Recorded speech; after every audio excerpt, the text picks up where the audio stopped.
कैसे हैं? तो आज हम लोग जो है कक्षा 10 का ये एक चैप्टर है जिसमें दिया है विलोपन विधि। क्या दिया है? विलोपन विधि। तो विलोपन विधि का प्रयोग हम लोग करके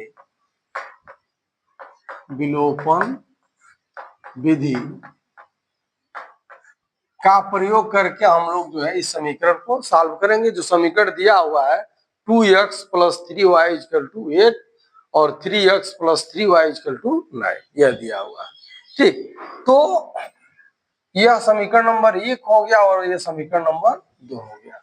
विलोपन विधि को सबसे पहले हम लोग जानते हैं। विलोप माने क्या होता है? विलोप, विलोप, विलोप माने होता है विलवाना, गायब करना, खत्म करना। विलोप माने क्या होता है? गायब करना, विलवाना या खत्म करना। तो इसमें से हम लोग क्या करेंगे? इसमें एक चर x है और एक चर क्या है? y। दो चर है, तो इस दो चर में से हम लोग क्या करेंगे? एक चर को, किसी एक चर को क्या करेंगे? विलोप कर देंगे, विलवा देंगे। तो भाई एक चर को जब हम लोग विलोप करेंगे या विलवाएंगे तो उसको सबसे पहले हम लोग विलोप कैसे करेंगे ये जान लीजिए। मान लीजिए यक्स है, यह अभी यक्स है।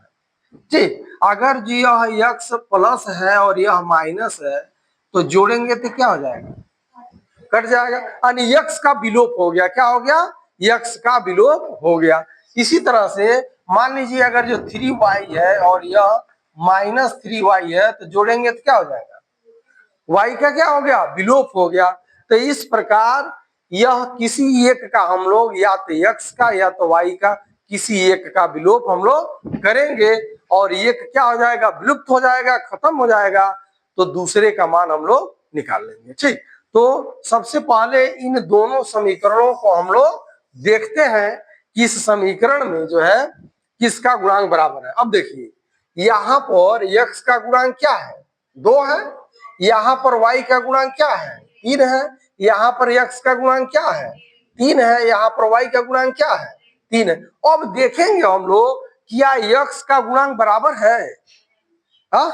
यहाँ 2 है तो यहाँ 3 है। x का गुणांक बराबर नहीं है, यानी चर x का गुणांक बराबर नहीं है। फिर y का देखते हैं तो क्या है? देखिए y का गुणांक 3 है, y का गुणांक 3 है, यानी y वाला जो है आसानी से विलुप्त हो जाएगा। y वाला क्या हो जाएगा? आसानी से विलुप्त हो जाएगा। तो समीकरण 1 और 2 दिया है, नीचे लाइन खींच लेंगे। अब देखिए यहाँ पर चिन्ह क्या है? धन है। यहाँ पर चिन्ह क्या है? माइनस है, प्लस है। प्लस है कि नहीं है? तो अब एक का चिन्ह हम लोग क्या करेंगे? बदलेंगे। जब एक का चिन्ह बदलेंगे तभी तो कटेगा। तो y का चिन्ह बदलने के लिए यहाँ पर हम लोग लिखेंगे घटाने पर। क्या लिखेंगे? घटाने पर। और जब घटाने पर लिखेंगे तो यह चिन्ह क्या हो जाएगा? माइनस। ये चिन्ह क्या हो जाएगा? माइनस। ये चिन्ह क्या हो जाएगा? माइनस। कोई दिक्कत है? अब क्या हो जाएगा? ये वाला क्या हो जाएगा? कट जाएगा। कट जाएगा नहीं? कट जाएगा, यानी y का क्या हो गया? विलोप हो गया। क्या हो गया? y का विलोप हो गया। अब देखिए यह 3 में से 2 निकल जाएगा, तो 3 में से 2 निकल जाएगा, कितना बचेगा? ऋण x बचेगा। कितना बचेगा? ऋण x। अब 8 में से 9 निकल जाएगा तो ऋण 9 होगा, तो ऋण 1 बचेगा नहीं बचेगा? तो ऋण 1 हो गया।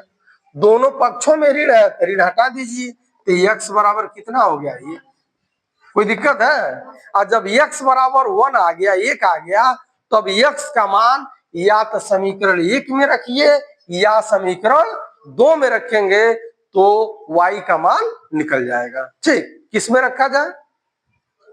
1 में ही रखा जाए। चलो ठीक है, 1 में। तो यहाँ पर लिखेंगे कि समीकरण 1 में x बराबर 1 रखने पर